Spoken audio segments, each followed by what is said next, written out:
Alléluia. Amen. Le sous-thème de ce matin, c'est Bartimée suivit Jésus dans le chemin. Alors, l'importance de bâtir une église d'excellence s'impose à nous. Amen. Mais comment la bâtir est une instruction vitale pour y arriver. Si on veut bâtir une église d'excellence, on doit maîtriser certains principes et ces principes s'adressent premièrement aux bergers d'église. Le message de ce matin va s'adresser premièrement à ces pionniers-là qui sont en train d'essayer de bâtir une œuvre.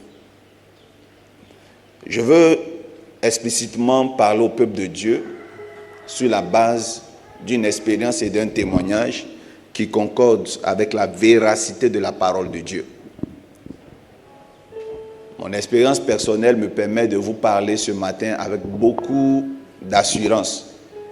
Et tout ce que je vais vous dire me vient de sources sûres. Vous allez comprendre pourquoi je le dis. Amen. C'est quoi une église d'excellence? Alors, cette église qui prône Jésus, mais qui en son sein a des membres qui vivent ce qu'on appelle la transformation. Je veux que quelqu'un dise transformation. En réalité, l'église est une usine, est un laboratoire qui change les hommes. Donc, de point de vue caractère, mais d'un point de vue épanouissement social. Amen. Donc, l'église n'est pas seulement un rassemblement d'adeptes chrétiens qui attendent le retour de Jésus dans une vie sociale médiocre. L'église n'est pas cet attroupement de personnes qui viennent seulement que chanter et qui retournent à la maison les mêmes personnes, mais lesquelles genre de personnes? Les personnes qui ne peuvent être imposants dans la société. Alléluia. Amen. Une église d'excellence, c'est une église où il faut beau vivre, où quand on arrive, on a envie de servir Dieu. On a envie de se rapprocher de Dieu.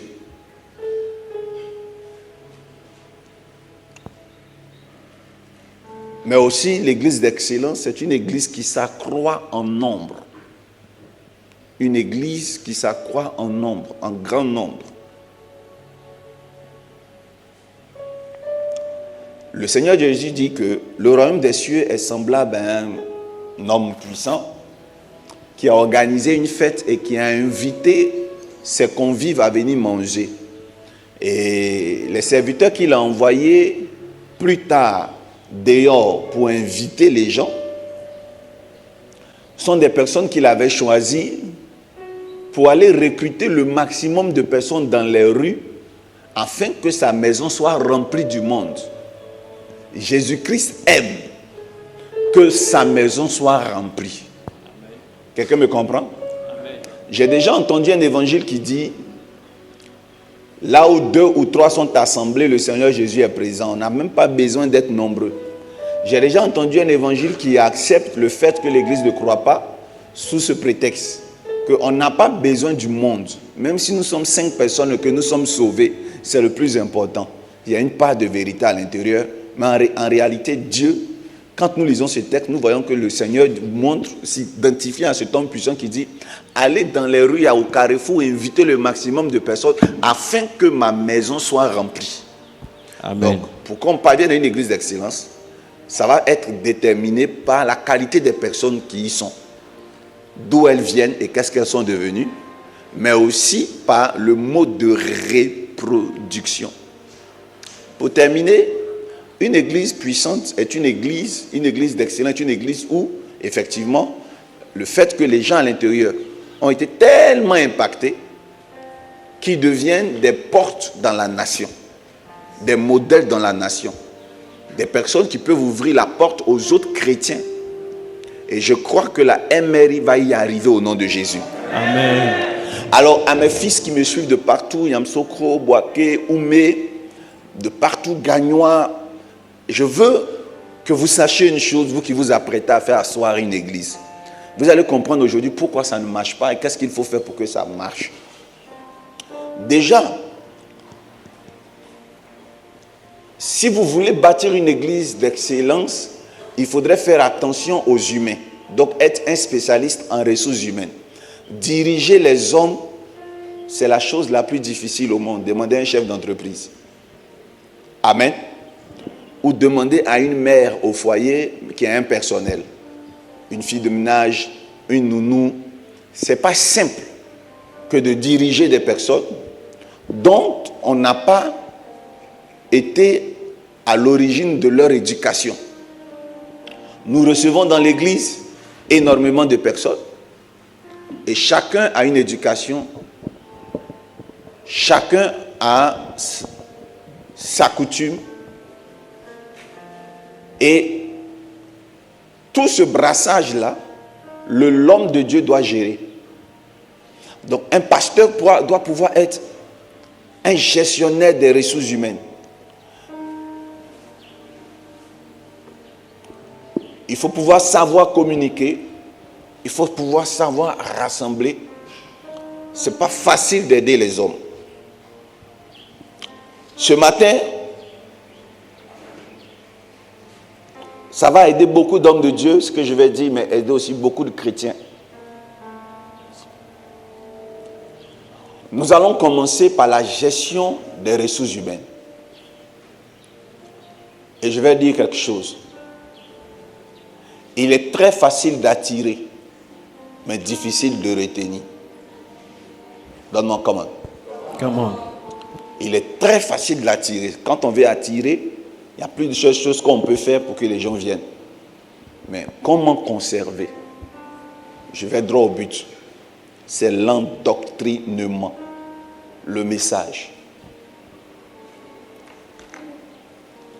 Dans la parole de Dieu, la Bible nous compare à des brebis et le Seigneur s'identifie à un berger. Et qu'est-ce que le Seigneur dit? Il dit, je suis le berger, il dit, les brebis entendent quoi? Répète avec moi, la voix. La voix. Vous savez, la relation entre pasteur et fidèle, la relation entre un homme de Dieu et l'Église se détermine par la voix et non par le sensationnel. Donc on va répéter tous ensemble la voix.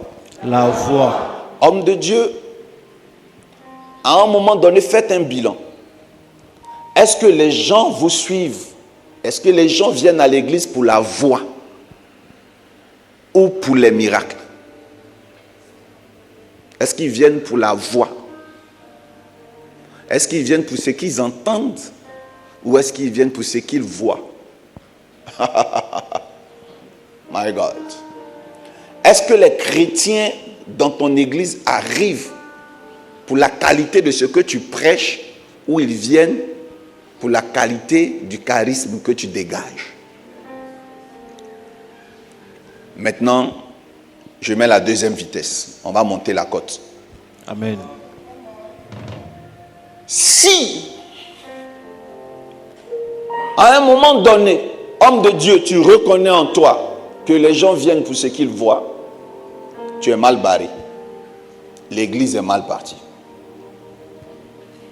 Parce qu'en réalité, nous avons à l'extérieur de l'église un monde hostile, un monde difficile, un monde dangereux.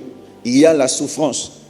Et les gens courent vers la science, chercher une solution aux problèmes de leur vie. Regardez ce monde, c'est très difficile. Je suis père de 3 enfants que je n'arrive pas à scolariser quand tu es là. Et que chaque fois, ton enfant revient au milieu de la journée de l'école et qui te dit que papa, on m'a mis dehors. C'est frustrant.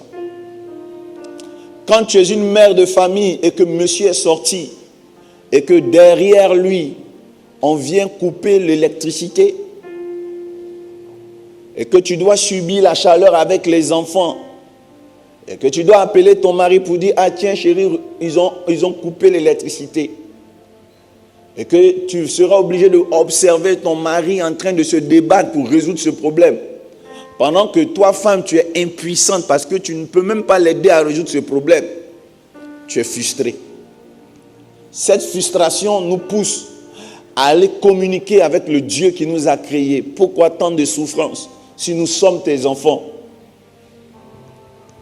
Une fille qui était très bien portante, en bonne santé, qui avait carrément les 70 kilos, qui respirait la forme, qui un bon jour commence à se sentir très mal à l'aise à ses 38 ans. Elle commence à sentir un malaise. Au départ, ce sont des cachets qui la soulagent et après, c'est bon, ça n'arrive plus à la soulager. Elle va à l'hôpital, elle fait des examens, elle se retrouve à investir, dépenser dans les hôpitaux, les IRM de 80 à 250 000 francs, sans jamais trouver le résultat. Elle souffre et pendant que tout le monde est dans la joie, en train de s'épanouir, elle ne se sent pas très bien. Alors, elle veut se rapprocher de Dieu pour savoir même pourquoi ça ne va pas au niveau de la santé. Alléluia. Amen. J'ai ma fille spirituelle qui a reçu une attaque et sa peau se calcine. Elle a une peau qui se calcine jusqu'au visage. Elle est obligée de se couvrir le visage, de se couvrir les mains. Et une fois, elle m'a salué, elle m'a écrit, j'ai vu sa photo de profil. Mais ce n'est pas la photo de sa vie actuelle. C'est sa photo d'avant la maladie. Une belle petite fille. Et je suis sûr que cette photo lui fait plus de mal que la maladie. Parce que quand elle regarde qui elle était et qu'elle se voit devant le miroir, elle a le cœur fondu. Elle aussi a besoin que Dieu lui parle. Elle a besoin de comprendre pourquoi elle souffre et elle a besoin d'être guérie. C'est cette combinaison de personnes qui parfois finissent par trouver le chemin d'une église locale.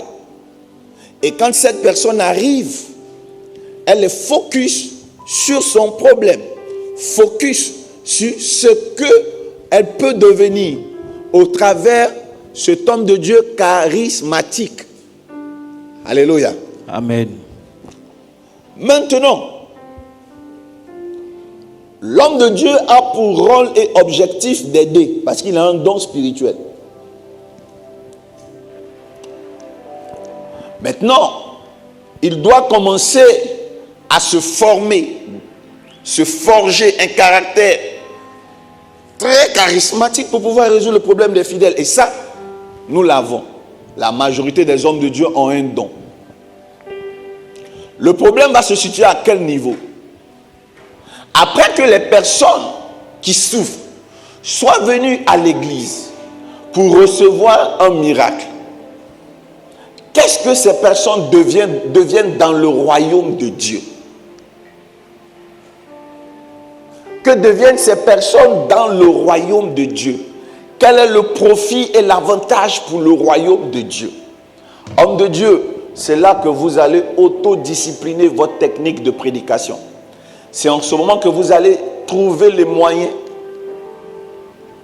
d'aider les personnes à se connecter à Dieu et non à ce pourquoi elles sont là. Et je vais vous expliquer mieux. Comment?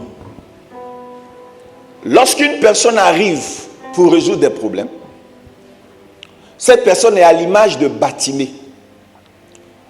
Vous savez, Bartimée était au bord du chemin. La Bible dit qu'il était aveugle et il était mendiant. Donc, il est né aveugle, mais il est aussi mendiant. Écoutez-moi bien. La Bible dit qu'il était le fils de Timée. Or, j'ai remarqué qu'en général, dans la parole de Dieu, on ne parle pas de quelqu'un qui n'a pas d'importance. Quand on dit ton nom Timée, c'est que tu es connu. Donc Timée devait être quelqu'un de puissant. Timée devait être quelqu'un d'opulent. Timée était quelqu'un qui avait des relations dans le monde. Mais il n'a pas pu résoudre le problème de son fils. Il était aveugle. Je vais vous dire en Israël, peut-être que vous ne le savez pas, si tu veux, il faut être fils de l'homme le plus riche. Les règles religieuses étaient les règles politiques. Une personne impure n'avait pas le droit de s'asseoir sur le tabouret de tout le monde. Et il y avait deux types de cécité. Il y avait une, donc quand tu es aveugle, on appelle ça un aveugle pur. Et il y avait un type d'aveugle qu'on appelle les aveugles impurs. C'est celui qui ne voit pas et qui a du pur. Vous avez déjà vu ce genre d'aveugle-là, qui ont un liquide dans les yeux. On ne voit, l'œil est dans l'orbite et il y a un liquide. En Israël, quand tu as ça, tu ne t'approches pas des gens. Et sûrement Timée, qui était un homme quand même de renommée, était dérangé de ce que son fils était comme ça. Et il n'y avait pas de raison que son fils reste plus longtemps que ça. Est-ce que ce n'est pas ce rejet-là qui a poussé Timée, Timée du moins, fils de Timée, à aller mendier? Son père n'a rien pu faire pour lui. Il s'est retrouvé mendiant. Donc il a un problème majeur. Pendant qu'il vivait son quotidien à mendier et autres, il a appris qu'il y avait un nouveau prophète dans le pays. Ils ont connu des prophètes, mais ils auraient appris depuis un an comme ça qu'il y a un homme de Dieu du nom de Jésus, Emmanuel, le fils de Marie, qui faisait de grands miracles. Alors Jésus va passer un jour et ils vont chuchoter dans les ruelles que Jésus est en train de passer. Timée est prêt, il attend que Jésus arrive à son niveau. Quand Jésus arrive à son niveau, il crie Jésus, Jésus, fils de David. Et puis, Jésus-Christ s'arrête. Il cherche qui l'appelle. Parce que tout le monde l'appelait, mais celui qui l'appelait là disait des mots, des codes qui ont touché Jésus. Et Jésus a dit, laissez-le venir à moi. Vous connaissez l'histoire. Quand Timée criait Jésus au départ, les gens l'empêchaient de partir à Timée. Vous savez, quand vous vous êtes décidé à aller à l'église, vous avez toujours des amis qui se moquent de vous. On dit quoi? Joe, 2 jours là, tu publies toutes les choses de Jésus. Hein? Tu es rentré dans cette histoire-là. Oh, laisse ça. Vous avez toujours des gens qui vont tenter de vous complexer pour ne pas que vous allez à l'église ou pour ne pas que vous soyez très à l'aise. Vous avez des cousins qui vont sortir. Toi, tu vas maintenant dans cette petite église-là. Non. Timée n'a pas regardé tout ça. Il criait. Quand Jésus l'invite, la Bible dit qu'il court, il laisse son manteau. Cette histoire elle est très belle, tout le monde la connaît, mais moi ce qui m'intéresse c'est Jésus qui lui demande, verset 51, que veux-tu que je fasse pour toi? Et Timée dit que je veux recouvrer la vue. En fait, Timée avait 2 problèmes. Il était mendiant, donc problème financier, il était aveugle. Il a choisi un problème sur les 2 problèmes. Il a trouvé que voir pour lui était vital. Et ça allait lui permettre de retourner chez lui à la maison parce que sa cécité l'a éloigné de son père Timée. Et peut-être qu'il avait justifié son père en se disant qu'il n'avait pas le choix puisque la loi disait que moi j'étais impur de ce que j'avais la conjonctivite, j'avais de l'impureté. Maintenant, si je guéris, je vais retourner à la maison. Au départ, c'est ce qu'il se disait. Donc, quand tout de suite Jésus lui propose, qu'est-ce que tu veux que je fasse pour toi? Il ne demande pas d'argent à l'homme de Dieu, il demande à voir. Effectivement, l'homme de Dieu lui dit, bon, ok, ta foi t'a sauvé. Mon Dieu. Alléluia. Amen. Ta foi t'a sauvé. Et vous savez, ce monsieur va guérir. Ce que la médecine n'a pas pu faire, ce que son papa Timée n'a pas pu faire, un homme de Dieu a résolu son problème. Maintenant, quand l'homme de Dieu va résoudre son problème, la Bible dit que l'homme de Dieu lui-même va dire à Timée, va. Est-ce que tu peux lire la partie là? Verset 52. Et Jésus lui dit, lui dit, va. Ta foi t'a sauvé. Dis avec moi, va. Va. C'est extraordinaire combien de fois Jésus n'exigeait pas qu'on lui soit reconnaissant. Souvent il disait, ne dis pas mon nom là-bas. Va te présenter à des pasteurs, les prêtres, ils vont voir et puis ils vont valider ta guérison. Donc le maître même donne l'ordre, il dit va. Maintenant écoutez la suite, qu'est-ce que Timée fait? Aussitôt il recouvra la vue. Aussitôt Timée recouvre la vue. Et suivit Jésus dans le chemin. Au lieu de retourner à la maison après sa guérison, au lieu de retourner chez son père biologique qui est Timée, il a suivi le rabbi. Il a suivi le maître vivant de son époque. Amen. Il a suivi celui qui l'a guéri. Amen. Mais il n'avait plus de problème. Mais il a quand même continué de suivre Jésus. Pourquoi? Parce qu'il avait compris que ce que ses pères n'ont pas pu faire pour lui, l'homme qui l'a fait peut encore faire d'autres choses pour lui. Amen.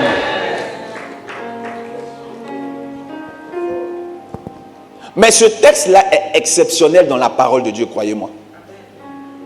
Nous voyons le miracle des lépreux. Maman, des lépreux qui ont été guéris, ils sont tous partis. Personne n'est revenu. Il n'y en a seulement qu'un seul qui est revenu. Jésus avait l'habitude de voir combien de fois les chrétiens, les gens n'avaient pas le sens de rester. Amen. Est-ce qu'il y a un mot? Rester, c'est-à-dire, je ne voulais pas dire stagner, mais habiter dans un lieu.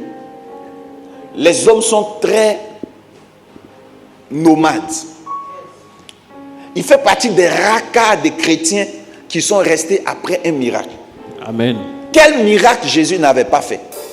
Mais combien de personnes le suivent? On dit je te suis. Maintenant, je vais vous parler. Je vais vous dire quelque chose du fond de mon cœur. J'ai dit que je parle d'abord au pasteur. On ne bâtit pas une église avec les miracles. Mais les miracles doivent faire partie du quotidien. On ne peut bâtir excellemment une église en faisant des miracles tous les dimanches matins. Vous savez pourquoi? J'ai lu la parole de Dieu, j'ai vu quelque chose qui m'a marqué du temps de Jésus. Cette même chose s'est produite du temps de Moïse. Moïse a libéré le peuple d'Israël. En quoi faisant? En faisant 10 miracles pour frapper le peuple d'Égypte. Moïse a fait transformer de l'eau, pas un verre d'eau, pas un canari d'eau, pas un récipient d'eau. Quoi? En sang. Tout un fleuve. Tout un fleuve. Donc peu importe le village où tu habites, au bord de ce fleuve, tu peux voir ce miracle et identifier qui a fait. Moïse qui prie le Dieu d'Israël. Amen. Il a fait descendre des mouches sur Israël. Il a fait descendre une invasion de sauterelles. Il est dangereux. Il a commandé que les premiers-nés meurent dans un pays. Tous les premiers fils sont décédés. Il est dangereux. Il a fait sortir le peuple d'Israël. Ce peuple marchait dans le désert. Le matin, Dieu faisait descendre du pain qu'on appelle la manne. Dites-moi laquelle des pâtisseries en Côte d'Ivoire fait la manne. Mais Dieu fait tomber un gâteau spécial, un gâteau exceptionnel. Donc le matin, quand le peuple d'Israël se réveille, ils ont du café qui est livré gratuitement. Ils mangent et on leur demande de ne même pas se soucier. Demain, il en aura encore.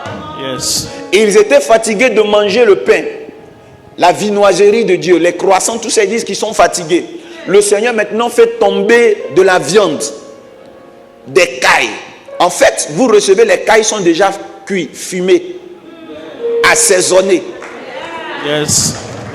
Ils ont mangé de la main de Dieu, directement de Dieu. Un service traiteur qui venait tout droit, oh mon Dieu, du ciel. Yes. Mais vous savez pour qui se retrouve là? Il a fallu qu'il traverse quoi? La mer Rouge. Je ne sais pas si vous avez déjà vu un miracle.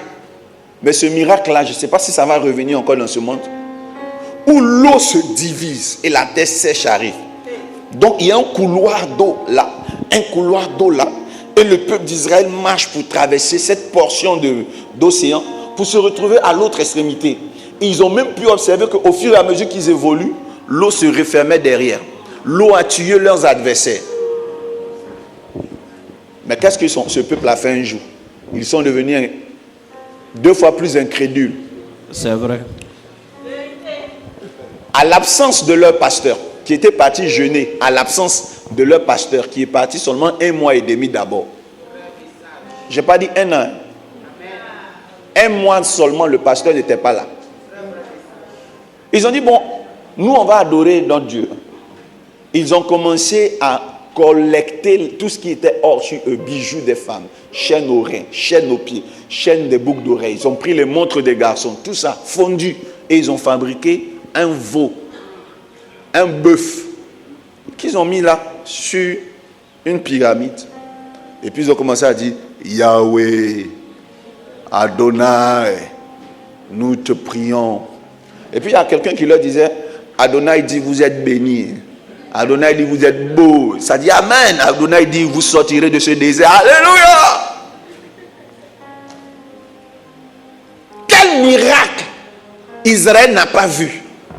Malgré ça, ils sont allés adorer un veau d'or. Et jusqu'au jour d'aujourd'hui, Israël reste dans le désert. Je dis bien en ce jour où je vous parle, le peuple d'Israël est toujours à sa même position. Contrairement à la Russie, qui a conquis des territoires jusqu'à prendre des pays. Et je ne sais pas si vous voyez. Et là, bientôt, la Russie va encore prendre l'Ukraine. Mais Israël n'arrive pas à avancer. La Palestine a mangé dans leur territoire, les a fait reculer jusqu'ils sont bloqués. Je ne sais pas si vous voyez. C'est quand même le peuple d'Israël. Ils étaient censés se répandre dans le monde, devenir puissants. Comme plus que l'URSS. Mais au contraire, ils ont reculé. Quand vous allez là-bas, la religion principale d'Israël, c'est le judaïsme. Le christianisme n'a pas marqué Israël. Malgré les miracles, le christianisme est faible. On est plus chrétien en Afrique qu'en Israël. Est-ce que c'est normal? Nous, on n'a pas vu Moïse. On n'a pas vu la mer rouge se fendre. Dieu ne nous a pas servi le café le matin et nous donner les cailles le soir. Mais il y a plus d'églises ici qu'en Israël. Donc, malgré les miracles en Israël, Jésus n'est pas très Seigneur. Et qui sommes-nous pour mettre les miracles devant du peuple de Dieu? Qui sommes-nous pour servir les miracles matin, midi, soir, tous les dimanches? Aujourd'hui là, le culte n'était pas chic. Papa n'a même pas prophétisé. Le culte n'était pas chic. Il n'y a pas eu de paralytiques qui ont marché. Écoutez-moi très bien. Même Israël a connu des miracles. Mais la plus grande église au monde se trouvait en Corée du Sud avec Yonggi-cho. Maintenant, la plus grande église au monde se trouve au Nigeria avec un fils d'Oyedepo. Écoutez-moi très bien. Je veux parler à votre esprit, pasteur. Come on. Cultivez l'église par la parole, car les brebis entendent la voix. Ils ne voient pas le berger, ils entendent la voix de leur rabbi. La voix, c'est la prédication. Quelle est votre doctrine? Qu'est-ce que vous prêchez? C'est le plus important. J'ai parlé à quelqu'un. Amen. Jésus-Christ, quel miracle il n'a pas fait? Maman, Jésus a multiplié le pain. Il a fait le miracle food. Ce que je fais là, je tiens ça de Jésus. Avoir foi, me concentrer, puis que l'argent commence à sortir de ma main. C'est Jésus qui fait. Jésus a fait une fois, il en a fait 2 fois. Il a marché sur l'eau. Les gens l'ont vu. Les gens en ont entendu parler. Simon-Pierre, Jésus lui dit, fils, c'est l'heure de payer les impôts, les gens arrivent. Est-ce qu'il y a un peu d'argent? Appelle Judas. Judas, est-ce qu'il y a beaucoup d'argent, on doit payer nos impôts? Judas dit, le vieux, il y a l'argent, mais je ne pense pas que ça tienne le coup. Ils ont cotisé. Ils ont appelé Marie-Madeleine de Magdala. Ils ont cotisé. Ils ont vu l'autre Marie, la maman des choses, des gens, la femme de Zébédée. Elle a fait sortir. Mais ça n'a pas suffi. Donc Jésus appelle son fils spirituel et lui dit, écoute, Peter, viens, on va travailler. Tu sais, Pete, laisse tes frères, va secrètement au bord de l'eau. Tu prends un poisson, il va venir à toi. Tu sauras, il aura un truc sur le front comme un cori. Il va venir, prends-le, il aura l'argent. Tu viens, on va mélanger ça à ce qu'on a et on va payer les impôts. Donc Pierre a vu ça. Il a pris la pièce, il est venu. Il a dit sûrement à ses frères, non, notre père, là, il n'est plus l'homme. Non. Il m'a envoyé au bord de l'eau, le poisson est venu il a dit le poisson va venir à 6 heures. Le poisson est venu à 6 heures pile. Regarde, ça c'est quoi? Les gens crient c'est l'or, c'est l'or. Tu as eu ça où? Mais c'est le vieux père qui m'a dit. C'est un poisson qui a donné. Non, est-ce que c'est l'homme?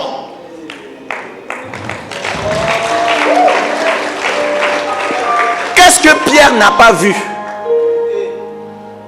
Un jour, quand ils étaient en train de traverser et que Jésus n'est pas parti, les frères demandaient, mais le vieux père, c'est le dernier voyage. Vous savez, quand la dernière barque du moins, donc il va venir comment? Il y en a qui disaient peut-être qu'il va venir demain. Mais pourtant, il prêche le matin. Il prêche à 6 heures du matin. Le premier voyage quitte là-bas à 6 heures. Donc, il ne va pas pouvoir prêcher le matin. Il y a un autre qui dit, on ne sait pas. De toute façon, notre vie, elle est bizarre là. Peut-être il va se débrouiller entre lui et Dieu là-bas, il va arriver ici. Effectivement, pendant qu'ils sont en train de discuter, voilà Jésus qui arrive en marchant. Et vous savez, quand on est sur l'eau, la nuit, on ne voit rien. Mais eux, ils ont pu voir Jésus. Ça veut dire quoi? Quand il marche, il brille comme le chapelet. Il marche sur l'eau et il est comme le chapelet. On le voit venir. Les gens commencent à avoir peur. Oh, puisque c'est des pêcheurs, et donc ils connaissent tous les mythes de l'eau. Donc ils ont pensé à un esprit, à la sirène des eaux. Ils ont commencé à dire, oh, ghost. Ah, c'est un esprit, un génie. Ils ont dit, oh, on est foutu, on ne voit pas les génies. Et puis, à cette distance, ils ont pu entendre la voix du Seigneur qui dit, c'est moi. Vous voyez, quand je n'ai pas le micro, vous ne pouvez pas m'entendre. Pour m'entendre, il faut un micro. Jésus n'avait pas de micro, mais à cette distance du bateau, il dit, c'est moi, moi. Et puis, j'ai la chair de poule quand j'en parle. Simon-Pierre dit, mais c'est la voix du maître. On dit, non, ne t'approche pas parce que les esprits des eaux prennent la voix de nos parents pour t'appeler. Si tu descends, tu vas mourir. Il dit, Simon, tente ta chance, viens vers moi, je suis le maître.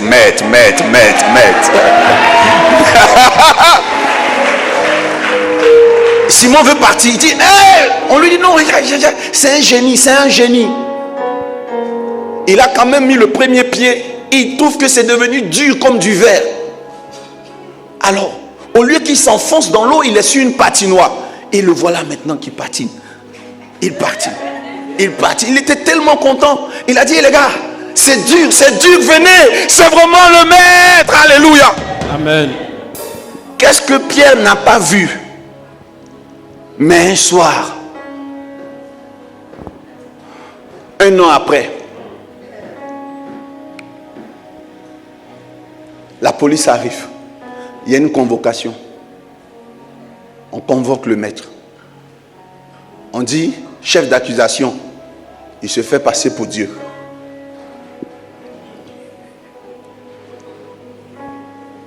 Pierre dit non, pas question que vous le preniez. Il a même fait sortir son couteau. Le premier qui a voulu toucher son père spirituel, il a coupé l'oreille. Le Seigneur a encore pris l'oreille. Il dit non, je suis juste accusé pour mon message. Mais avec ce que tu viens de faire, le chef d'accusation change. Il a redonné l'oreille de ce monsieur et il est parti. Il a dit à ses fils, ne soyez même pas troublés. On prend Jésus, on le juge et après on l'envoie chez Pilate qui doit valider. Donc le procureur général, le juge général, ils disent, franchement, nous on ne sait pas pourquoi on va le condamner. Mais allez-y avec lui et puis que votre peuple juif même en juge. Mais aujourd'hui, 3 personnes doivent être condamnées à la croix et les 3 croix sont déjà occupées. C'est-à-dire les 3 cellules là, sont déjà occupées par Barnabas et 2 autres brigands. Pololo et Paolo. Barnabas est au milieu. Donc il y a un qui doit être libéré pour que le pire brigand monte, qui est Jésus. Alors, le chef du Sanhédrin va prendre la parole. Peuple de Dieu, aujourd'hui, un brigand doit être, pas gracié, mais sa condamnation doit être reportée à une autre séance pour que Jésus-Christ meure urgemment. Entre Barnabas et Jésus, qui doit mourir aujourd'hui? Vous savez, ce n'est pas les Romains qui ont dit c'est Jésus, à mort. Ce n'est ni les gens de Cyrène, les Africains qui ont dit à mort, à mort. Et eux n'ont même pas mangé le pain là aussi. c'est ceux qui ont mangé le pain.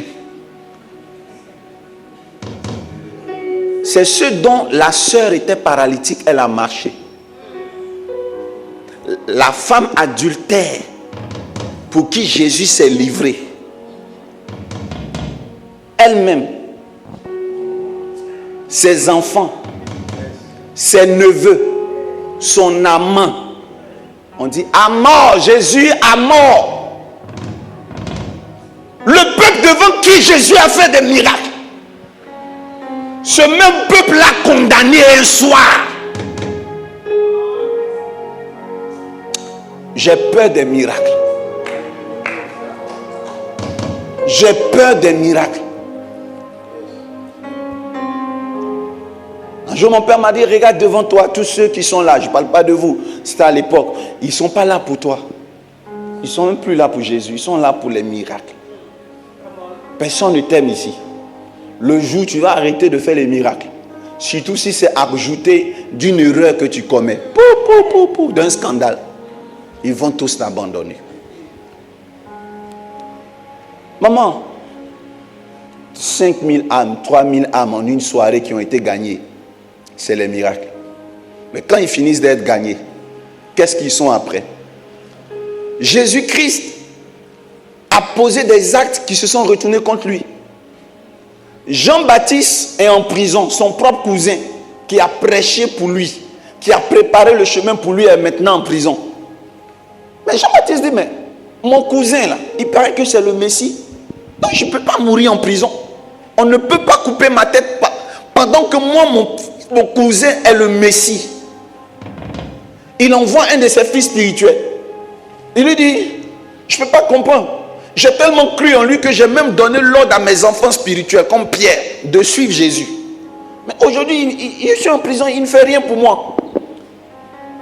Va lui demander si c'est lui le Messie. Et quand ils arrivent pour demander à Jésus, est-ce que c'est vraiment toi le Messie? Parce que ton frère est en prison. Il lui dit, regarde, il n'a même pas décortiqué la parole de Dieu. Il n'a pas dit, tu sais, il était écrit dans le livre d'Ésaïe.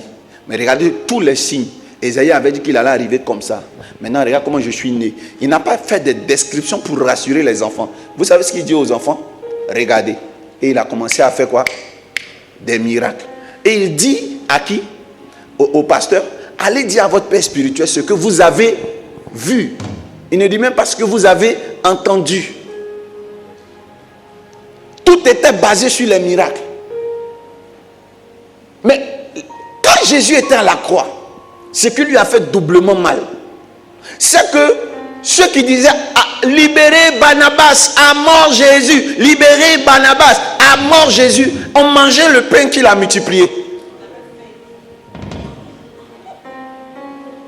Je ne sais pas si tu comprends.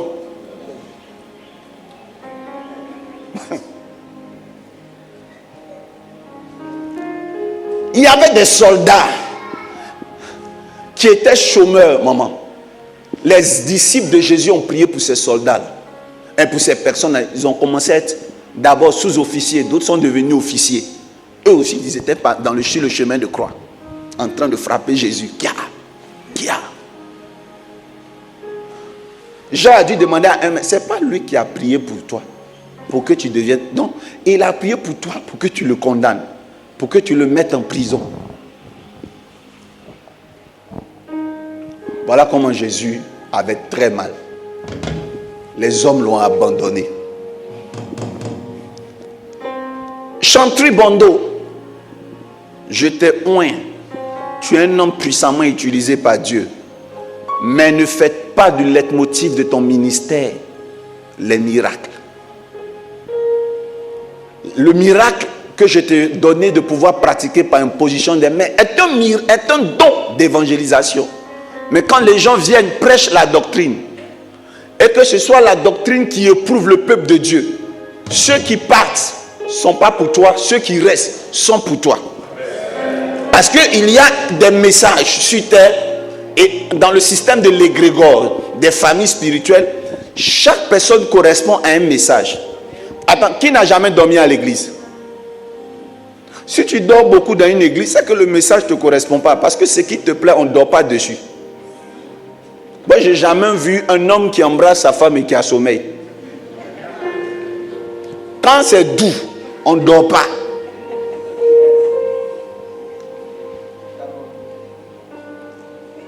Mais le message qui te fait dormir n'est pas un faux message. En fait, est-ce que vous comprenez que souvent vous avez tourné d'église en église, puis vous arrivez quelque part, quand vous écoutez la prédication, tu sens que tu es arrivé.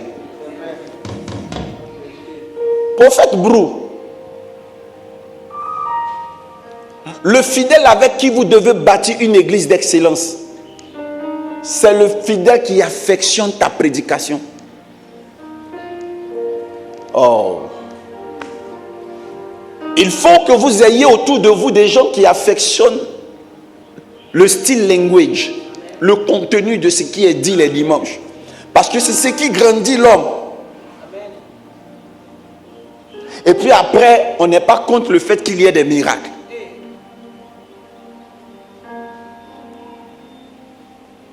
Mais attention, il y a des chrétiens qui te diront, je veux voir l'homme de Dieu. Tu leur diras, je veux que tu passes le dimanche pour que l'homme de Dieu te reçoive. Non, est-ce qu'il n'y a pas un autre jour? Parce qu'en fait, il n'est pas intéressé par ce que tu prêches. Alléluia. Il a son hernie, c'est tout. Et lui, il faut que ça guérisse. Ce que tu prêches, il s'en fout. Ce n'est pas un compliment, c'est un signe. Et si tu t'entoures des gens comme ça, tu ne pourras pas bâtir l'église.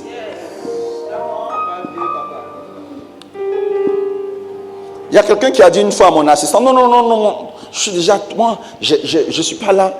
La parole de Dieu, je connais. J'écoute. C'est l'homme de Dieu, moi, je veux voir. Eh bien, venez quand même écouter un peu la Bible, même si vous ne le trouvez pas au travers de la parole, vous serez guéri. Il dit non. Moi, je l'ai aimé parce qu'au moins, il a été sincère. Bien aimé, tous ceux qui viendront parce qu'ils sont malades seront bien accueillis. Et ils guériront. Mais je m'adresse au pasteur. Bâtissons l'église. Laissons un héritage.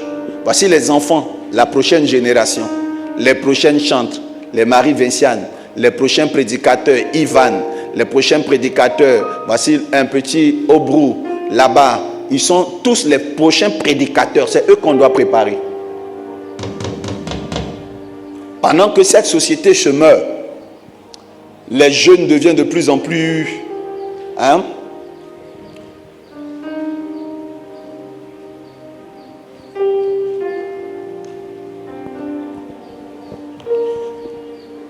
Ce monde attend les prédicateurs.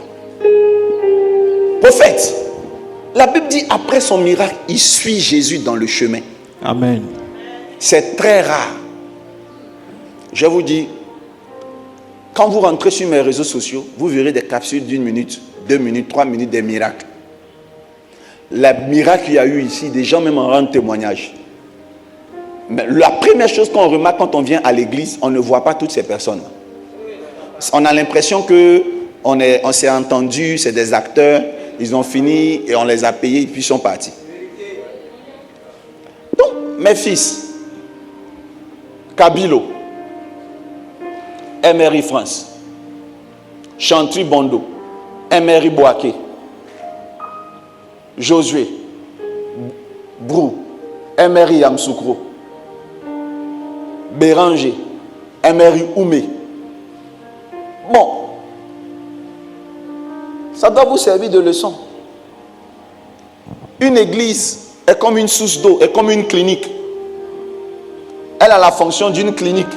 Les gens viennent à l'hôpital, ils viennent voir le docteur. Quand ils sont guéris, ils partent.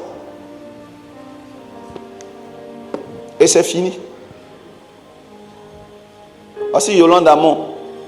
Elle est docteur en pharmacie. Les gens viennent prendre des médicaments là. Quand ils ont pris, ils sont partis. Ils viennent rester à la pharmacie. Il y en a même, par des conseils, on leur dit non, ça là, il faut prendre. Ils sont guéris. Est-ce qu'ils reviennent dire merci? Ils ne viennent pas dire merci. Ils n'ont même pas obligation de dire merci. Une église là, l'homme de Dieu a reçu gratuitement. Donc il doit donner gratuitement. C'est un don, ce n'est pas son don. Donc ils n'ont pas obligation de rester. Ils n'ont pas obligation de venir dire merci. Donc tant que vous rendez votre église comme une clinique, mais vous allez avoir les résultats d'une clinique. Il y aura des bancs et des gens en attente. Ils attendent le tour de leur miracle. Le jour où vous ne pourrez pas les approvisionner, ils auront dans une autre clinique, la plus proche.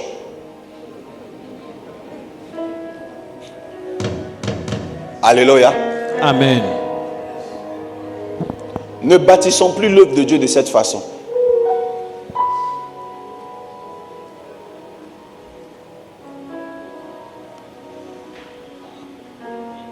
Jésus-Christ a été marqué par Bartimée. Bartimée le suit. Il y a des gens qui aiment naturellement manger les poissons et il y a ceux qui veulent apprendre à pêcher. Je respecte toujours ceux qui veulent apprendre à pêcher. Il y a un grand... ceux qui font les chaussures. Un grand cordonnier qui fait des chaussures. J'ai envie de faire ça comme. Je vais l'appeler pour lui dire que dimanche prochain, je vais dire ton nom. Comme ça, à condition que tu me donnes chaussures. Mais il y en a plusieurs ici. Mais lui particulièrement, il m'a marqué. Il était là, au carrefour du roi du poulet là. Non, shawarma plus. Vers le chose là, vers le mall là. Mais il n'est plus là, c'est un restaurant qui est là maintenant. Rappelle-moi, ma fille, la Cam, elle travaillait là-bas. Je vais dire son nom parce que... Hein? Ils sont toujours là. Mais il est toujours là. C'est un Africain. Je porte ses chaussures, mais c'est de l'excellence. Vous savez ce qu'il a fait? Il a appris. Il a appris auprès des Italiens. Il a appris, c'est-à-dire, quand les gens travaillaient, ils regardaient pour apprendre. Même quand on crie sur lui là-bas, il ne se plaignait pas. Il ne faisait même pas de revendication. Non, ils sont racistes, ce n'est pas grave. On le maltraitait, ce n'est pas grave. Il est venu apprendre quelque chose. Quand il a maîtrisé cette chose, il est venu en Afrique. Il fait des chaussures de 500 000 francs, de 300 000 francs, quand c'est même pas cher. Il est indépendant, il nourrit bien sa famille. Les gens qui prennent les magasins là, ce n'est pas n'importe qui, hein. Il faut avoir l'argent pour prendre là. Mais il est allé faire quoi? Il est allé apprendre quelque part. Bartimée dit que moi, je veux apprendre. Quels sont les chrétiens qui veulent apprendre à aider autrui? C'est devenu rare.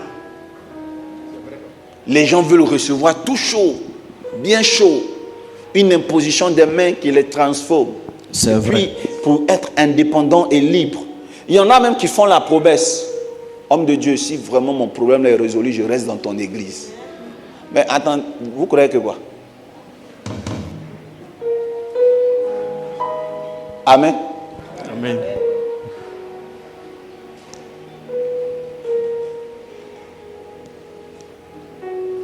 Homme de Dieu, vous et moi, on est au Koyi. Toi et moi, on est au Koyi. Attends, vous avez fait des promesses aux petites filles du lycée, à l'université. Et puis vous venez aussi faire ce genre de promesses aussi à Dieu. Mais quel piment on doit utiliser pour vous? Hein, pour vous, hein? Quel piment on peut, il y a quelle marque de piment qu'on peut prendre pour les piments? Hein? Quoi? Sans bon.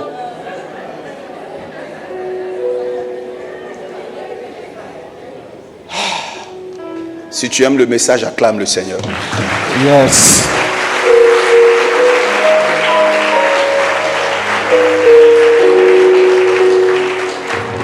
Il est devenu rare d'avoir un chrétien qui a été tellement touché, il a vu un miracle, il reste.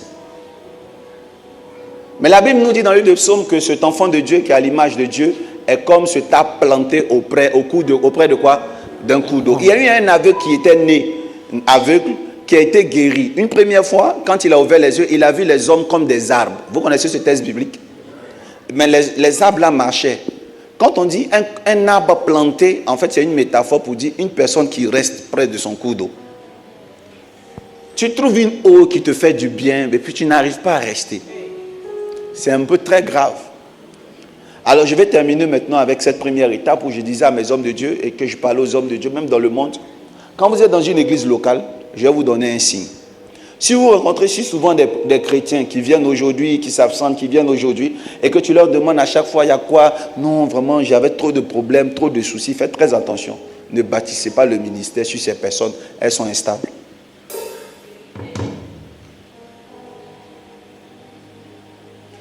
À chaque fois, la personne te dira, un jour,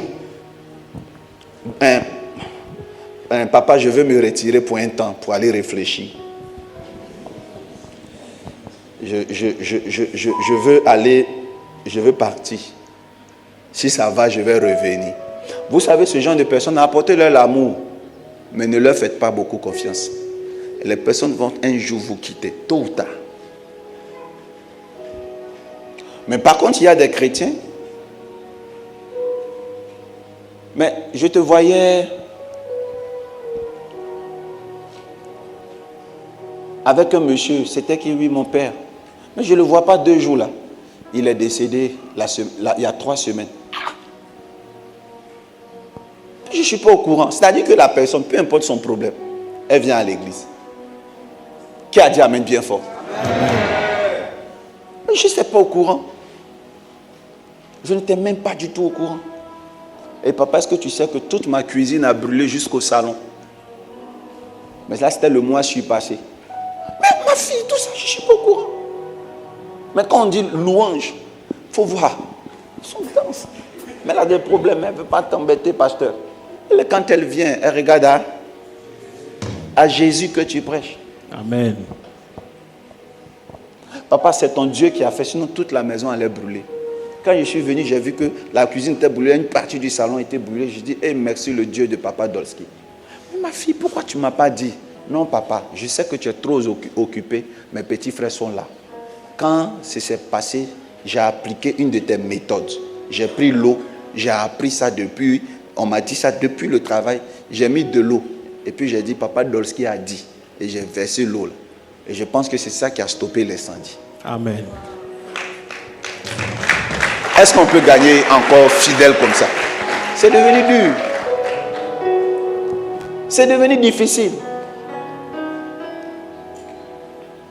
Je veux saluer ce matin nos fidèles, des gens de l'église qui traversent des moments difficiles,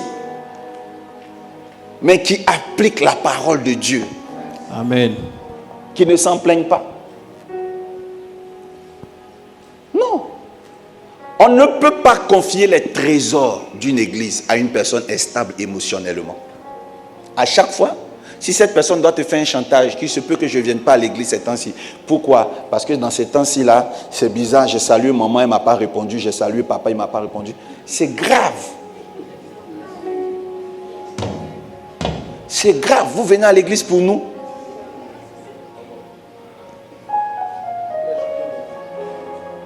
Est-ce que vous savez que souvent il y a des femmes, quand elles ont leurs règles, ça fait tellement mal qu'elles ont la mine, quand elles sourient, le sourire n'est pas beau. Même votre mère spirituelle, elle a des règles. Souvent, ça fait mal. Elle peut ne même pas voir elle peut ne même pas être concentrée souvent. Elle aussi, elle peut avoir des douleurs, elle peut avoir des coliques. Elle peut avoir un excès d'épuisement. Moi aussi. Je peux te sourire aujourd'hui comme ça et puis demain ne pas réussir à le faire. C'est pour ça que tu vas aller réfléchir à la maison. Amen. Amen. C'est pour ça que tu vas abandonner un peu l'église pour un temps pour réfléchir.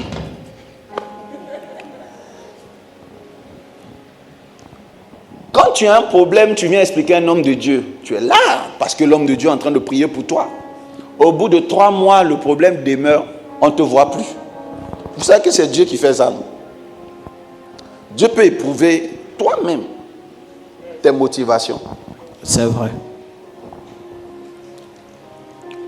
Vous savez, il y a des chrétiens. Pasteur, viens. Il y a des chrétiens qui fréquentent ce qu'on appelle des églises de base. Ils sont déjà chrétiens. Tu vois, le genre d'église, quand on ouvre l'église, on a besoin, vous voyez les petites voitures de golf là, pour pouvoir traverser toutes les stations du terrain de golf. Il y a des églises qui en ont besoin. C'est-à-dire, les églises elles sont tellement grandes. quand on voit le pasteur prêcher de loin. Donc, c'est-à-dire, mais malgré cette grandeur architecturale, il y a du froid dans la salle, les climatiseurs. Tu entends la sono, c'est une sono de pointe. Donc, cette église est accomplie. Et puis, l'église est remplie jusqu'à certains n'ont pas place. Et lui qui va venir te voir un soir pour te dire que je veux que tu pries pour moi, pasteur, fréquente cette église. Et n'a même pas l'occasion d'approcher l'homme de Dieu. Ça fait des années qu'il fréquente l'église, mais il n'a jamais touché. Il n'a plus jamais réussi à parler avec l'homme de Dieu. Il y a tellement du monde. Et puis un beau matin, pasteur, un de ces styles de fidèles va garer la voiture. Non seulement il va venir en retard, il va s'asseoir, c'est déjà la fin du culte. Quand il arrive, est-ce que je peux voir l'homme de Dieu, s'il vous plaît? Les gens vont lui dire, non, l'homme de Dieu a fini de prêcher, il est un peu fatigué. Mais vraiment, on ne sait pas à quoi ça sert. Vous mettez votre numéro de téléphone, on veut rencontrer l'homme de Dieu. Et puis, bon, on arrive, c'est difficile. On dit, bon, d'accord, on va gérer le business pour vous. Vous allez pouvoir voir l'homme de Dieu. Puis, bon, le même jour, vous arrivez, en même temps, l'homme de Dieu vous reçoit. Homme de Dieu, je suis venu. Amen. Puis l'homme de Dieu, il prie quand même parce que c'est sa mission.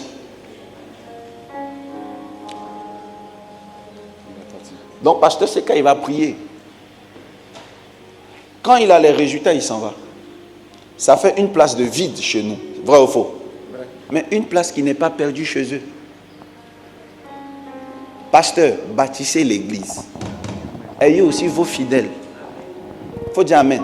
Amen. Dis Amen, je vais continuer. Amen. Ayez des gens qui affectionnent ce que vous êtes et ce que vous prêchez. C'est le message là qui correspond à notre vision. Et c'est ceux qui aiment ce message qui correspondent à cette église. Donc il y a deux fonctions. Quand vous voulez bâtir une église d'excellence, vous avez deux fonctions. La fonction charismatique qui est pour tout le monde, ceux qui sont de passage. Mais pourquoi vous voulez donner une priorité à ceux qui sont de passage et abandonner la formation, la relève? Donc, pasteur Sheka, travaillez là-dessus. Nous allons bâtir une église d'excellence. On peut acclamer le Seigneur pour ça. Amen.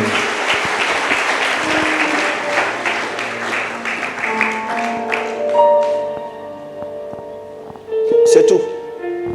Amen. Amen.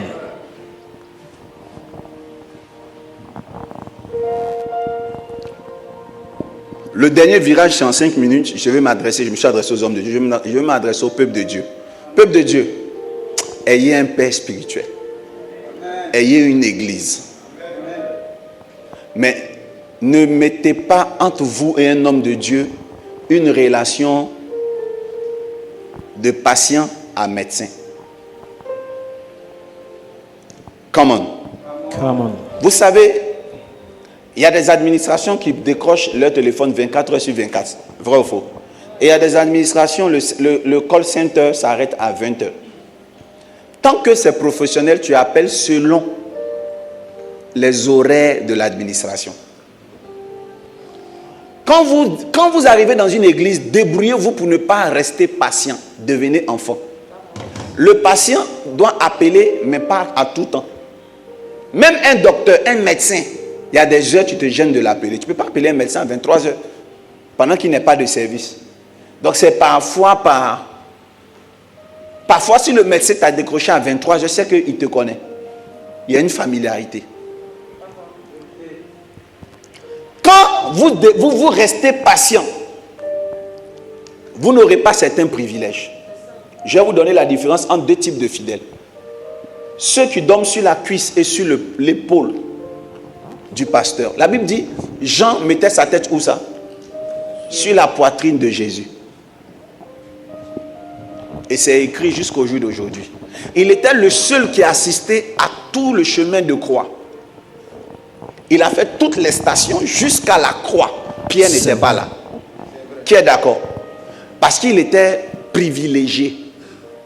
Il est le seul apôtre. Quand Jésus mourait, Jésus a dit, maman, Marie, voilà ton fils. Jean, voilà ta mère. C'est-à-dire que Jésus a positionné son enfant. puis il y a ceux comme Lydia, celle qui était malade de perte de sang. La Bible dit qu'elle voulait voir Jésus, mais c'était dur parce que les apôtres étaient autour. Elle était obligée de faire quoi? De ramper. Parce qu'elle n'est pas l'enfant spirituel de Jésus. Tissez une alliance avec un homme de Dieu, s'il vous plaît, vous n'allez pas souffrir. Amen. Pendant que des gens disent il est difficile de joindre l'homme de Dieu, il y a des gens qui arrivent chez moi sans appeler.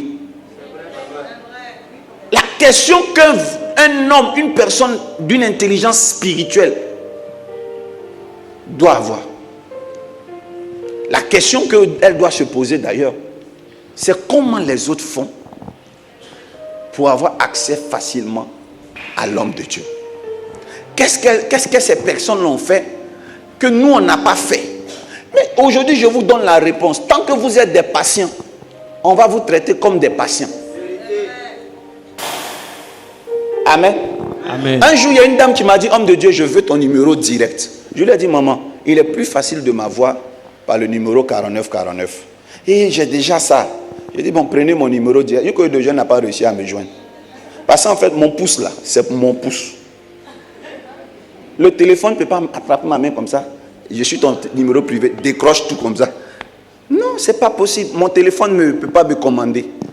Et je te donne mon numéro direct. Tu vas même me dire, enregistre pour moi. J'ai enregistré devant toi et je ne vais pas te décrocher.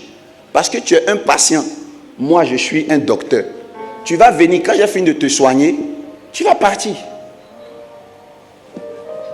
Donc, je veux former les chrétiens, même si vous n'êtes plus avec moi un jour. Quand vous arrivez quelque part, même si c'est pour un temps, séduisez en rentrant dans le système. Prenez tout et puis partez. Vous au moins, vous avez pris beaucoup. Et il y a des positions, quand vous l'avez dans une église, ça sera difficile. Ne restez pas des patients. Devenez des fils. Le Seigneur Jésus est monté sur la montagne pour prier si souvent. Pas avec les 12. Il montait toujours avec 3 personnes. Les 3 personnes ont vu Moïse. Ils ont vu des choses que les autres n'ont pas vues. Devenez ceux-là que l'homme de Dieu peut prendre pour faire monter. Votre orgueil, vous devez tout faire pour dire, moi, il faut que je devienne le fils. Et Bartimée dit, je ne vais pas. Jésus dit, va. Il dit, comment? Va, je ne vais pas. Comment? Fité, m'fitema. Sors, je ne sors pas. Va, je ne vais pas. C'est comme ça la petite fille, elle avait dit à Naomi, non? Naomi dit, partez que je n'ai plus rien à vous donner. Elle dit, c'est pas grave. Je te suivrai. Ton Dieu sera mon Dieu. Ta destination finale sera ma destination finale. On a des fils qu'on éprouve souvent. Dis Amen. Amen. Vous savez, quand je suis amoureux d'une personne, je fais souffrir souvent la personne sous des épreuves. Si je t'aime, tu m'écris, je ne réponds pas. Ça, c'est ma manière de manifester mon amour. Je m'ai vu pour voir si toi-même tu m'aimes aussi. Tu sais, j'ai un pote avec qui je faisais les arts martiaux à l'époque. Non, c'est mon gars, mais je ne sais pas ce type-là. On peut taper, parce qu'on est des grouilleurs, on se cherche, on peut taper 4 mois, 6 mois dans le même Abidjan. On ne s'appelle pas. Mais le jour où on se voit, mais on dirait, on va s'embrasser dans la bouche, tout ça, mais c'est comme un couple. On s'aime. Mais on ne s'appelle jamais. Mais quand on se voit, c'est trop doux. Qui a un ami comme ça? Tu ne l'as pas appelé où? Tu l'as appelé où? C'est pas du tout, c'est pas un problème. Parce qu'en fait, on se connaît, on sait que nous, on ne sait pas ouvrir 2 fichiers à la fois. Donc on est en train de grouiller, on n'a pas de temps. Mais une fois qu'il y a un qui a au moins 50 000, c'est là qu'on le cherche. Tu sais, je préfère un ami qui te cherche quand il a l'argent. Donc le jour il ne m'appelle pas, je sais qu'il n'est pas activé. Mais quand il est activé, il devient poli, il m'appelle, dit hey, Jojo, trouve-moi au Carrefour, au même coin. Amen. Je l'aime et puis si monsieur au passage, j'étais hier à Yopougon, c'est-à-dire, j'ai été nostalgique, ma petite sortie dans mon ancien quartier. C'était mon gars, il est toujours mon gars. Et voilà aussi une chose que vous devez savoir en administration, Come on. c'est que mon gars, là, un jour il va venir sur le culte. Il va même peut-être vous dire qu'il est mon gars. Mais ça ne passe pas en administration. Même si tu veux, faut avoir fait l'école avec Ahmed Bakayoko, tu vas subir le protocole. Il y a des gens qui n'ont jamais travaillé en administration, qui se plaignent du protocole, mais ils veulent devenir riches. C'est pour ça que Dieu ne les rend pas riches. Parce que quand ils vont devenir riches, ils vont faire la même chose aux gens, sans faire exprès. Quand on devient populaire, il y a un protocole. Les hommes de Dieu, c'est difficile de les avoir. Ils sont difficiles d'accès. Vous savez, pour quelqu'un qui a un téléphone Android, il ne doit même pas dire ça, même s'il ne travaille pas en administration. Doski Junior. Bon, je n'étais pas avec Doski Junior seul, j'étais avec un autre fils. Souvent, je suis avec eux. La dernière fois, quand j'ai ouvert mon téléphone, j'avais combien de messages? J'étais avec Doski Junior et qui? Très bien. Tu peux te lever, tu peux venir courir, venez témoigner. Ah, il est à la caméra. Ça peut-être pas lui. La dernière fois, je montrais à mes fils, je faisais une démonstration de mes messages par jour. C'est mon téléphone privé. Quand j'ai ouvert, non, ce n'était pas mon téléphone privé, c'était le 49. C'était le 49. J'ai un clone de mon 49 sur mon téléphone et mon assistante en a un. Et donc, elle ne fait que décrocher, moi je lis les messages. Quand je vous ai montré les messages qui venaient, il y en avait combien environ? Environ 2500 messages. Environ 2000, vas-y. Il y avait environ 2500 messages. Donc que je dois lire en fait. Ça c'est mon numéro 49 que vous connaissez. Ça, je dois lire les messages. Même je plains la première personne des 2500 là, je la plains. Puis quand elle m'a écrit, elle s'est dit, j'ai écrit très tôt. Donc quand elle a écrit, je dormais. Quand je vais me réveiller, il y a 2449 messages qui sont venus tomber sur son message. Pour quelqu'un qui a un Android, le premier message se situe toujours en bas. Donc je vais lire le dernier message. C'est pour ça qu'on vous dit, quand vous écrivez, réécrivez seulement. Réécrivez seulement. Puisque l'homme de Dieu n'est pas votre cousin. Réécrivez. Réécrivez. Non, réécrivez. Ne vous plaignez pas. Non, il est trop difficile de l'avoir. Ne vous plaignez pas. Nous qui travaillons en administration, bizarrement, avant d'être pasteur, j'étais chrétien. Mais je ne me suis jamais plaint.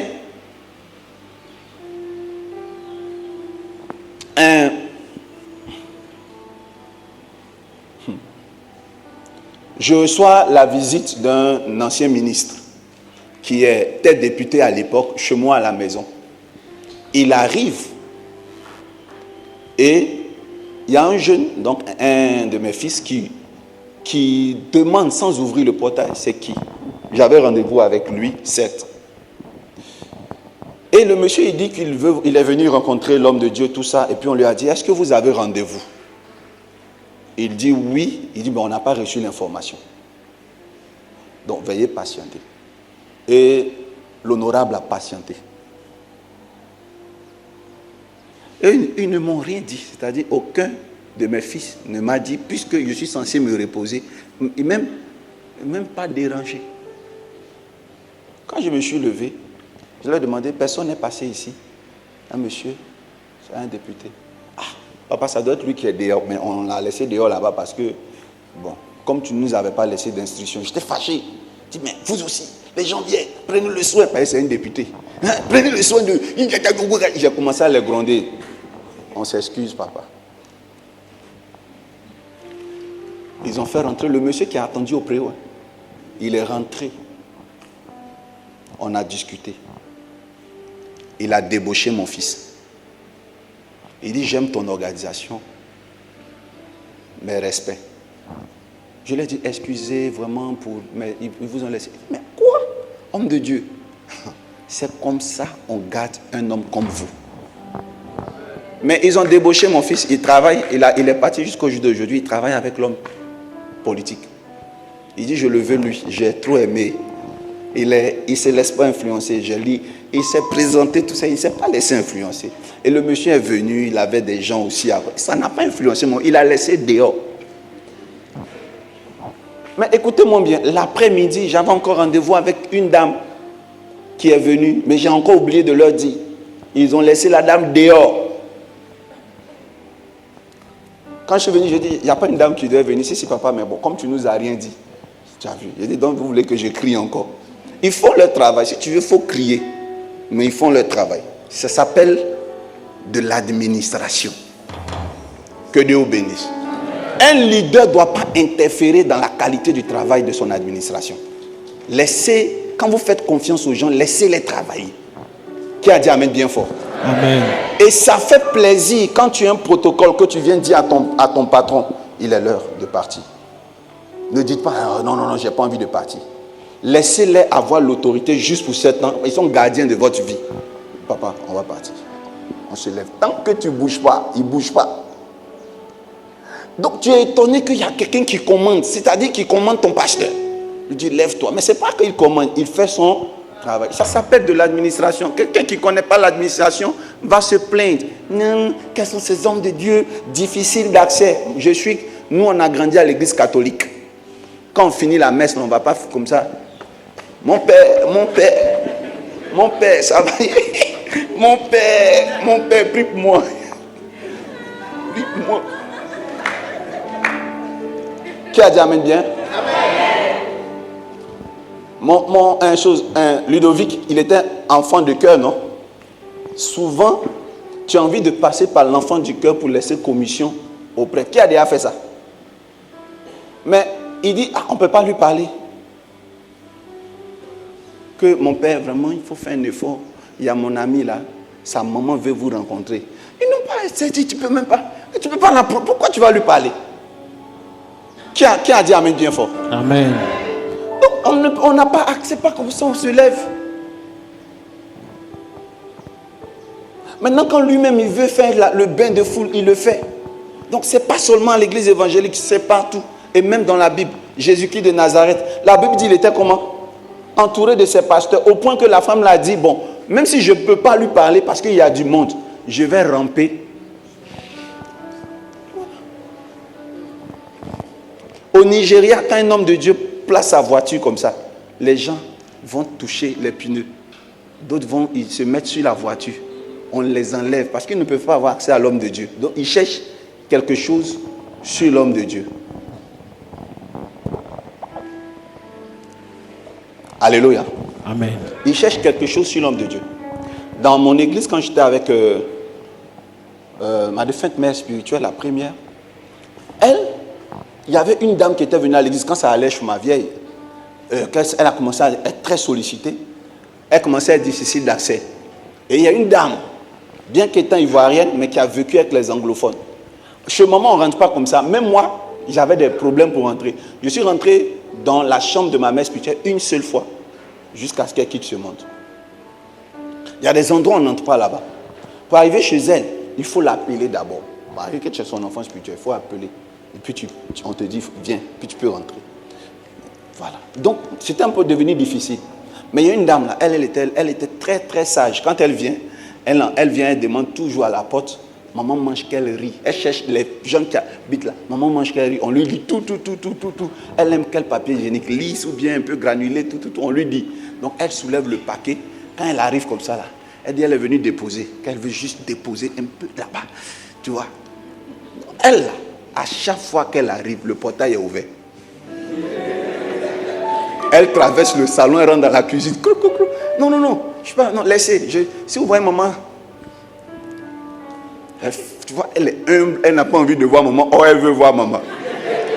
Et puis, à force de faire ses défilés, elle a toujours des vivres.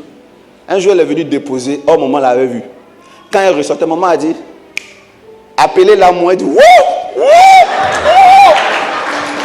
J'ai dit, elle est venue se jeter, il n'y a même pas un seul commando qui l'a bloqué. Puis c'est la vieille même qui t'a appelé. Elle s'est livrée même comme ça. Bon Dieu. Qu'est-ce qu'elle a l'intelligence? L'intelligence du roi. Elle est rentrée. Nous, on ne rentre pas. Elle est restée comme ça éclatée. Elle nous avait confié plus tard qu'elle a appris ça quelque part. Donc, j'ai parlé à 2 personnes ce matin, aux hommes de Dieu et à qui? Devenez comme Bartimée, rentrez dans le système, ne restez pas hors du système. Combien de pasteurs font Miracle Money? Combien multiplient le pain? Vous n'arrivez pas à multiplier le pain simplement parce que vous voulez manger. Oh, il y en a, ils disent, comment il a fait? Donc, pendant que Jésus multipliait, il y en a qui ont placé leur table pour faire leur pique-nique. Ils n'ont même pas cherché à regarder comment il fait. Papa, comment tu fais le Miracle Money? Je vais apprendre. Je n'ai pas dit, papa, donne-moi ce don. Il y en a qui veulent faire exactement comme moi, le même soir où ils m'ont rencontré.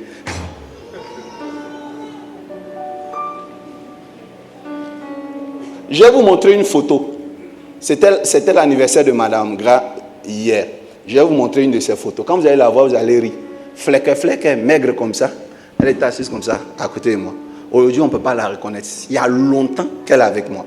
Je vais vous donner des images du prophète l'ange que vous voyez aujourd'hui, grotto comme ça. Je vais vous montrer des images du surnaturel. Je vais vous montrer leurs images. Un jour, regardez, puis que Dieu ouvre notre intelligence. Donc toi, tu le regardes, Jean, je t'aime plus que lui, quoi. Jean, tu viens aujourd'hui là, de m'investir tout en toi. Mon jus, prends-moi, presse-moi, prends le jus, il faut boire. Prends tout. Celui qui est là, ils sont là il y a très longtemps. Qu'est-ce qu'ils n'ont pas subi comme épreuve? Papa Wayou.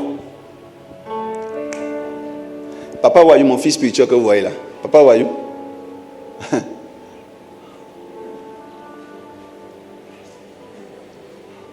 Quand on parle lui et moi, c'est très scolaire. Hein? Lui et moi, très scolaire. C'est pas le love story du genre. Allô, papa Wayou chou. On dit quoi? Tu as mangé matin? Non.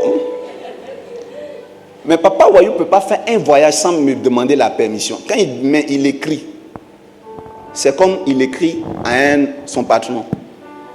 Puis-je avoir l'honneur d'avoir l'indulgence et le privilège de partir dans mon propre village? Je lui ai dit amen, sois béni. Il y a longtemps qu'il est là, souvent même, je ne vois pas. On habite dans le même quartier, même, c'est-à-dire, c'est une grande rue qui nous sépare. On se voit rarement. Pour venir chez moi, il est là il y a très longtemps. Très longtemps, très longtemps. Papa, asseyez-vous. Un jour, j'ai terminé par son témoignage. Papa Wayou tombe gravement malade, il fait un coma, et puis on pronostique de façon médicinale qu'il va mourir. Il y a tu vois les yeux des infirmières là, disent, hey, ceux-là ils ont l'argent. Ça là, il ne va pas vivre. Si on pouvait leur dire qu'il chambre 1 million par jour, s'il peut sortir en même temps, ils vont économiser, là il est mort. Vous savez, je suis tombé en transe ici, j'ai dit je m'en vais débrancher Papa Wayou pour l'enlever à l'hôpital. C'était à la pizza. Maman Wayou me demande pardon. Elle me connaît. Quand je tombe en transe, on dirait bailler. On ne peut pas m'attraper.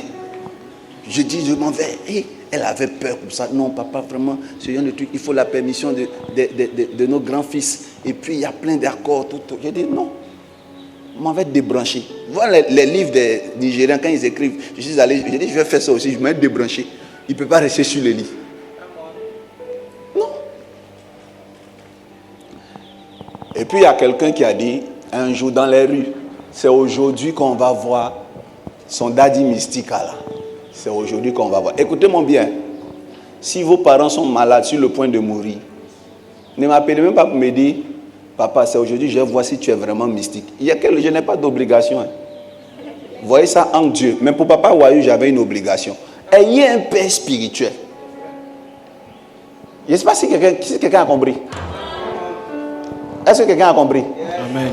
Homme de Dieu, j'ai entendu parler de vous. J'ai appris que vous êtes vraiment, si vous êtes vraiment de Dieu, j'ai ma fille qui est très malade, guérissez-la. Ça ne m'influence pas. Le Seigneur Jésus, quand il est venu là, il a laissé plein à nous. Hein. Lui-même, il n'a pas tout guéri.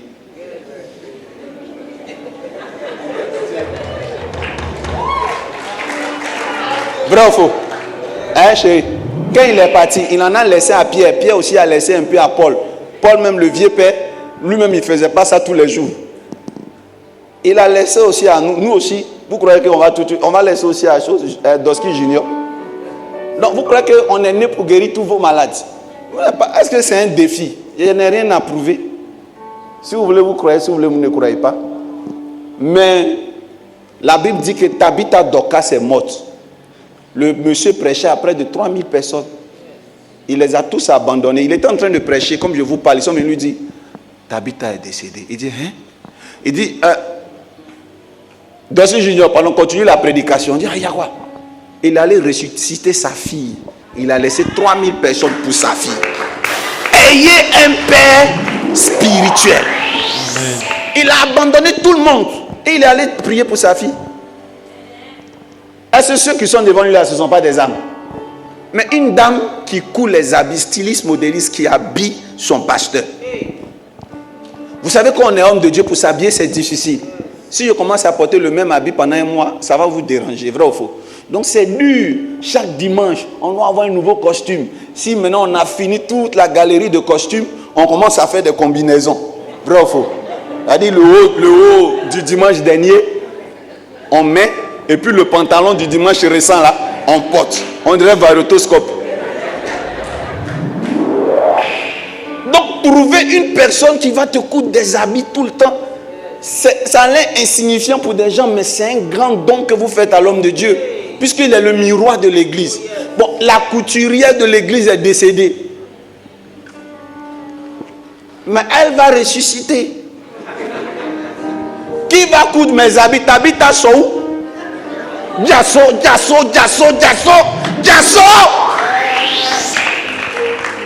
Et je veux que vous soyez comme ça. On ne peut pas bâtir une église d'excellence si les hommes de Dieu ne comprennent pas ce que j'ai prêché et si les fidèles n'ont pas compris ce que j'ai dit. Amen. Vous devez être pas des patients, soyez des fils et des filles pour le royaume. Amen. Vous devez vous concentrer sur l'église locale. Laissez même le corps du Christ. Quand on a un fils, on se bat pour l'église locale et le père se bat pour le corps du Christ. J'ai beaucoup de choses à dire, mais on a une formation ce lundi. Et si tu as aimé la parole de Dieu, acclame le Seigneur Jésus. Amen.